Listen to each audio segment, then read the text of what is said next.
পৃথিবীতে আমরা যেই দেশে আছি, যেইখানে আছি, যেই অবস্থানে আছি, আমরা কিন্তু কেউ বলতে পারি না যে আমরা সুখী মানুষ।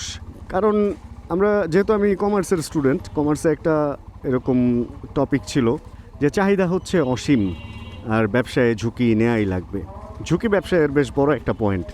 এখন চাহিদা অসীম এই জিনিসটা আসলে প্রত্যেকটা জিনিসের ক্ষেত্রে, not only commerce, not only business, not only এই ধরনের কোনো লেনদেনের ব্যাপার, আপনার ডেইলি লাইফ, আপনার প্রত্যহ জীবনেও হচ্ছে এটা খুবই গুরুত্বপূর্ণ একটা ব্যাপার হচ্ছে যে চাহিদা অসীম। এই কারণে আমরা কেউ কখনো সুখী হইতে পারি না। আর আজকে আমি মোটো ভ্লগার, যদিও মোটোর বাইরে আপনাদেরকে আজকে কিছু টিপস দিব যেইটা থেকে আপনারা সুখী মানুষ হইতে পারবেন। কারণ পৃথিবীতে সুখী মানুষ হওয়াটা এত সহজ কোনো ব্যাপার না। কিন্তু আজকের এই ভিডিওতে যে টপিকগুলো নিয়ে কথা বলবো, এগুলা থেকে কিছুটা সুখী হওয়ার চেষ্টা করতে পারবেন যদি সাধনা ঠিকমতো করতে পারেন। কই যাও বাবা, যদি সাধনা ঠিকমতো করতে পারেন তাহলে সুখীও হয়ে যেতে পারেন। Hey everyone, this is Syed Mohammad Iqbal, welcome to my YouTube channel MSI vlogs. ব্যাপারটা হচ্ছে সুখ আসলে কোন জায়গায় এটা আমাদেরকে জানতে হবে। একবার এক রাজা সে ঠিক করছিল যে সে সুখের সন্ধান করবে, বা আসলে না, ব্যাপারটা ওরকম না। রাজার আসলে একটা ব্যাধি হয়, আগে এরকমই ছিল গল্পগুলা। রাজার একটা ব্যাধি হয় এবং ওই ব্যাধিটা হচ্ছে মনের ব্যাধি, মনোরোগ, মৌন রোগ। তো এই মৌন রোগ থেকে সে কোনোভাবেই মুক্তি পাচ্ছিল না। বিভিন্ন দেশ থেকে উজির নাজির যারা থাকে, ওরা কবিরাজ, ডাক্তার অ্যান্ড মনোবিজ্ঞানী, ওই আমলে যেগুলো আর কি, ওই যে মনোরোগ বিশেষজ্ঞ, কেউ ওনার কোনো সমাধান দিতে পারতেছিল না। তো গোপাল ভাঁড়ের মতো একজন বুদ্ধিমান লোক ছিল, এই মানবতার দেয়াল খালি, তার মানে আমি যেগুলো দিছিলাম ওগুলা কেউ না কেউ নিছে। এখন কেউ না কেউ মানে গোপাল ভাঁড়ের মতো এখানে এসে সে ব্যাপারটা আইডেন্টিফাই করতে পারছে যে আসলে রাজার সমস্যা কোন জায়গায়। তো রাজাকে ওই যে বুদ্ধিমান যেই ডক্টর, তখনকার ডক্টর না, আসলে ওটারে কবিরাজ বা হেকিম, এই হাকিম না কিন্তু হেকিম, এটার একটা টিপিক্যাল ব্যাপার আছে হেকিম কথাটার মধ্যে। যাক, এটা নিয়ে আরেকদিন কথা হবে। এখন ওই গোপাল ভাঁড়ের মতো একজন হেকিম এসে রাজাকে বলে যে রাজা, আপনি আপনার এই মৌন সমস্যায়, হতাশা থেকে বের হইতে পারবেন। এটার চিকিৎসা খুবই সামান্য, আপনাকে কোনো ওষুধও খাইতে হবে না, কিছুই না। জাস্ট আপনাকে একটা লোক খুঁজে বের করতে হবে। অ্যান্ড কে সেই লোক? সেই লোক হচ্ছে একজন সুখী মানব, যার জীবনে দুঃখ নাই, যে নিজেকে সুখী দাবি করতে পারে। তো রাজা তো এটা খুব ইজি একটা ব্যাপার না। রাজার যারা মন্ত্রী আছে, সেনাপতি আছে বা যা আছে, এরাই তো সুখী, রাজা এরকম ভাবছে। এখন রাজা বলল, আচ্ছা ঠিক আছে, তাহলে তো আমি কালকেই সুস্থ হয়ে যাব। এই সুখী মানুষ খুঁজে বের করব এবং আরেকটা ব্যাপার করতে হবে, সেটা হলো সুখী মানুষের জামা রাজার গায়ে দিতে হবে। এখন এই অবস্থায় রাজা পরের দিন সকালবেলা উঠে মন্ত্রিসভায় সবাইকে ডাক দিল, রাজসভায়। আর মন্ত্রীকে জিজ্ঞেস করলো, মন্ত্রী তুমি কি সুখী? মন্ত্রী বলে, না, আমি তো আমার জীবনে সুখী না, আমি তো রাজা হইতে চাই। অ্যান্ড তারপরের যেজন আছে তাকে বলল, তুমি কি সুখী? না, সে বলল সে আরেকটু বড় হইতে চায়, সে আরেকটু বড় লোক হইতে চায়। ভাই, কেউ তার নিজের যে অবস্থান ওইখানে সুখী না। এখন সুখী না হওয়াতে সে রাজসভা থেকে বেরোয় এসে চিন্তা করলো যে আসলে মনে তো দুঃখ শুধু আমার না, তাহলে কি করা যায়? সে সম্পূর্ণ তার রাজত্ব পই পই করে খুঁজলো অ্যান্ড সুখী মানুষের সন্ধান পাইল না। এখন রাজ্যবাদ দিয়ে, রাজ্যের বাইরে আবার ওই আমলে হচ্ছে জঙ্গল থাকতো, সে তার গ্রুপ টুপ নিয়ে জঙ্গলে হাঁটা দিল। 10, 15, 20, 1 মাস চলে যায়, সুখী মানুষের সন্ধান পায় না। একে একে মন্ত্রী, উজির নাজির যারা ছিল, এরা রাজার সাথে সাথে ঘোরা বাদ দিয়ে দেয়। অ্যান্ড তারপর রাজা একাই রওনা হয় জঙ্গলে ঘুরতে ঘুরতে ঘুরতে ঘুরতে। এক জায়গায় দেখে যে আওয়াজ হচ্ছে, ঠক্কর ঠক্কর এরকম আওয়াজ হচ্ছে। তো গহীন জঙ্গলে রাজা একটু ভয়ে ভয়ে এগিয়ে যায়। অ্যান্ড দেন গিয়ে দেখে যে ওইখানে কেউ একজন কাঠ কাটতেছে। তো পরে বলল, ভাই, আমি তো এরকম অমুক রাজ্যের রাজা, ঘুরতে ঘুরতে এত দূর চলে আসছি, আমাকে কি একটু পানি খাওয়াবা? তো সে হাসি মুখে পানি খাওয়াইলো। তারপরে রাজা তার সাথে বসে কিছুক্ষণ গল্প করলো। তো পরে জিজ্ঞেস করলো, তোমার কিভাবে জীবনযাপন যায়? সে বলতেছে, আমি এই যে সকালে ঘুম থেকে উঠে এখানে আসি, জঙ্গল থেকে কাঠ কাটি, এই কাঠ পাশেই 8-10 কিলোমিটার দূরে নিয়ে যাই, ওইখানে হচ্ছে বাজারে বিক্রি করি, ওইখান থেকে কিছু টাকা আসে, ওইটা দিয়ে খাবার টাবার কিনে বাসায় যায় রান্না করে খাই, দেন ঘুমাই, আবার সকালে রিপিট। এই লাইফস্টাইলই আমার। বলে, কি বলো, এই কাঠ কাটো, এই কাঠ বিক্রি করো, অ্যান্ড এগুলা থেকে যা ইনকাম হয় ওইটা দিয়ে খাওয়া দাওয়া করো, এতে কি তুমি সুখী? বলতেছে, হ্যাঁ, আমি মোর দেন হ্যাপি। মানে সে সুখীর চেয়েও আরও বেশি কিছু।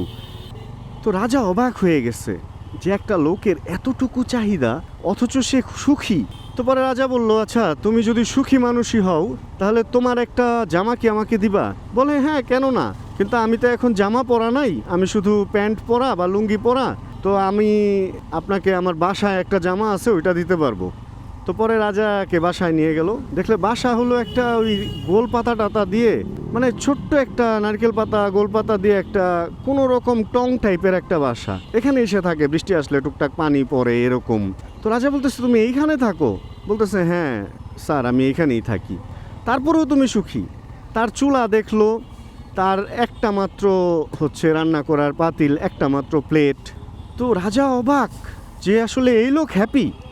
এখন এই লোক হ্যাপি, রাজা বিশ্বাস করলো, বিশ্বাস না করে উপায় নাই, কারণ কেউ নিজেকে আসলে সুখী দাবি করতে চায় না, বা রাজার কাছে কিসের ওরে কেন সুখী বলবে রাজাকে, বরং সে তার অভাবের কথা বললে রাজা হয়তো তাকে একটু হেল্প করবে বা এরকম কিছু হইতে পারতো না, বাট না, সে নিজেকে সুখী দাবি করতেছে। তো তার একটা শার্ট দিল, সবচেয়ে ভালো শার্ট যেটা, ওইটাও ধরেন যে রাজার যে সবচেয়ে ফালায় দেওয়া জিনিস তার চেয়েও অনেক বাজে অবস্থা, ময়লা, একটু ছেঁড়া টেরা আছে, সেলাই করা আছে। তো রাজা ওই শার্টটা গায়ে দিল, তার জামাটা গায়ে দিল। শার্ট তো না, পাঞ্জাবি টাইপের বড় জামা কাপড় ওই আমলে মানুষ পরতো। তো আসলে গায়ে দেওয়ার পরে রাজা দেখলো যে আসলে এত ভারী, এই যে পাথর টাথর চেন টেন লাগানো রাজার এত কিছু উঠছে, ওর ওই লাইট অ্যান্ড হালকা জামাটা অনেক বেশি সুখের। জামার ছেঁড়ার ফাঁকা দিয়ে যে বাতাসগুলা ঢুকতেছে ওইটা অনেক বেশি সুখের। এইখান থেকে রাজা একটা শিক্ষা পাইলো। মূলত গোপাল ভাঁড় তো এমনি এমনি গোপাল ভাঁড় হয় নাই। রাজা কি শিক্ষা পাইলো জানেন? রাজা শিক্ষা পাইলো হচ্ছে যে আসলে সুখ টাকা পয়সার মধ্যে না, সুখ হচ্ছে নিজের কাছে। সুখ হচ্ছে নিজের জীবনটা খুব অল্প কিছুর মধ্যে রেখে সুখী থাকা। এখন আমাদের ইসলামে একটা কথা আছে, যার সম্পদ যত বেশি তার হিসাব তত কঠিন হবে। তো ওইরকম আসলে ওই লোকটার সম্পদ খুব কম, একটা কুঠার, একটা ঘর, একটা হাঁড়ি পাতিল রান্না করার, আর এই ওনার লাইফস্টাইল, আর উনি অনেক হ্যাপি। তো রাজা পরে ফেরত আসলো, ফেরত এসে আবার রাজা আগের লাইফে ব্যাক করলো, এবং রাজাও নিজেকে তখন সুখী কি আসলে সুখীর চেয়ে বেশি কিছু ভাবা শুরু করলো। তো কাঠুরিয়ার সাথে কি হয়েছিল বা কি, এগুলা আর পরবর্তীতে গল্পে আমি জানতে পারি নাই। মেইন কথা এবার যেটা আমি যেখান থেকে আমি আসলে এই ঘটনা টানলাম, সেটা হলো আপনি যদি সুখী হইতে চান তাহলে আপনাকে সুখী হইতে হবে। এটা হলো মেইন কথা। আপনাকে কেউ সুখী করতে পারবে না, কারণ আজকে আপনার যতটুকু আছে এতটুকুই কিন্তু অনেকের জন্য স্বপ্ন, তাই না? আপনি যতটুকু নিয়ে বাঁচতেছেন এতটুকুই অনেকের জন্য স্বপ্ন।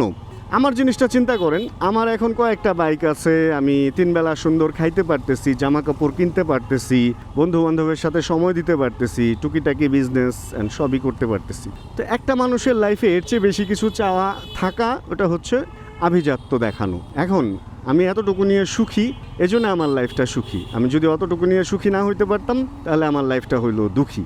তো আমি মূলত নিজেকে হচ্ছে সুখী মানুষ দাবি করি, কারণ সব কিছুর পর হচ্ছে আমি আমার যতটুকু আছে অতটুকু নিয়ে সবসময় হ্যাপি থাকার চেষ্টা করি। অ্যান্ড হাই অ্যাম্বিশাস না আমি, আমার চেয়ে উপরে যে আছে তাকে দেখে আমি কখনো আফসোস করি না। আমি সব সময় যখন ভেঙে যাই তখনই দেখি যে আমার চেয়ে নিচে কে আছে, তার চেয়ে ভালো অবস্থায় যেহেতু আমি আছি, তার মানে আমি অনেক ভালো অবস্থায় আছি। অ্যান্ড আল্লাহ যে অবস্থায় যখন যেভাবে রাখছে আলহামদুলিল্লাহ সব কিছু মিলিয়ে ভালো আছি। বাইকে ফুল ট্যাঙ্ক, বাইক সার্ভিস করা, ইঞ্জিন অয়েল নতুন, সুন্দর চলতেছে, তাই না? এর চেয়ে আর কি চান একটা মানুষের লাইফে? এর চেয়ে আর কি চাওয়ার আছে? আর আরেকটা ব্যাপার কি জানেন, আফসোস কখনো আপনাকে নতুন কিছু এনে দিবে না, পরিশ্রম আপনাকে নতুন কিছু এনে দিবে। আপনি যদি কিছু করতে চান পরিশ্রম করেন, সেটা যেই সেক্টরে যেভাবেই হোক, পরিশ্রম করলে ফল আসবেই। 7 বছর আগে যখন ইউটিউবে ভিডিও আপলোড দিতাম তখন 1 টাকা ইনকাম হবে এটা কখনো চিন্তা করি নাই, জাস্ট ভালো লাগা থেকে ভিডিও আপলোড দিতাম। আজকে ফেসবুকের মানে ইউটিউবে যখন আমরা প্রথম আপলোড দিতাম তখনকার কথা বলতেছি, এরপরে ফেসবুক আসলো, অ্যান্ড ফেসবুক থেকে যে কত টাকা কামাইতে পারছি এর কোনো হিসাব আমার কাছে নাই। তো আসলে খাটছি, চেষ্টা করছি, আল্লাহ দিছে, আপনাদের সাপোর্ট ছিল, এই কারণে আপনারা অনেক বড় ভূমিকা রাখছেন আমার এই সাকসেসের পেছনে, আমার এই সুখী হওয়ার পেছনে। এই হচ্ছে মেইন কাহিনী। তো খাটতে হবে ভাই, ঘরে বসে আফসোস করলে আপনাকে কেউ মুখে তুলে খাওয়াবে না। বাচ্চাও যদি না কান্নাকাটি করে মা তাকে দুধ খাওয়ায় না, অযথা দুধ কেন খাওয়াবে, তাই না? ভরা পেটে দুধ কেন খাওয়াবে? তা আপনাকে বলতে হবে, আপনাকে জানাতে হবে যে আপনি কিছু করতে চাচ্ছেন, তাহলে আপনি কিছু করতে পারবেন। আচ্ছা, দ্যাটস ইট ফর টুডে। আজকের ভিডিওতে এতটুকুই। যদি আজকের এই ভিডিওতে কোনো কিছু ভালো লাগে অ্যান্ড যদি বুঝে থাকেন কিছু এবং লাইফে যদি কোনো চেঞ্জ আনতে পারেন বা যদি মনে করেন চেঞ্জ আনবেন, তাহলে প্লিজ একটা কমেন্ট করে দিয়ে যান। ভিডিও ভালো লাগলে একটা ছোট করে লাইক বাটনে চাপ দিয়ে যান। চ্যানেলে যদি নতুন হন প্লিজ সাবস্ক্রাইব বাটন চাপ দিয়ে হয়ে যান। আমাদের ফ্যামিলি মেম্বার জানাবেন কে কোন জায়গা থেকে ভিডিও দেখছেন। যতক্ষণ পরবর্তী ভিডিও নিয়ে আবার আমি না আসতেছি ততক্ষণ ইনশাআল্লাহ আমরা থাকবো ভালো, আমরা থাকবো সুস্থ এবং করতে থাকবো চিল ইনশাআল্লাহ। Chill bro. Check the mic and make sure it sound right, boys.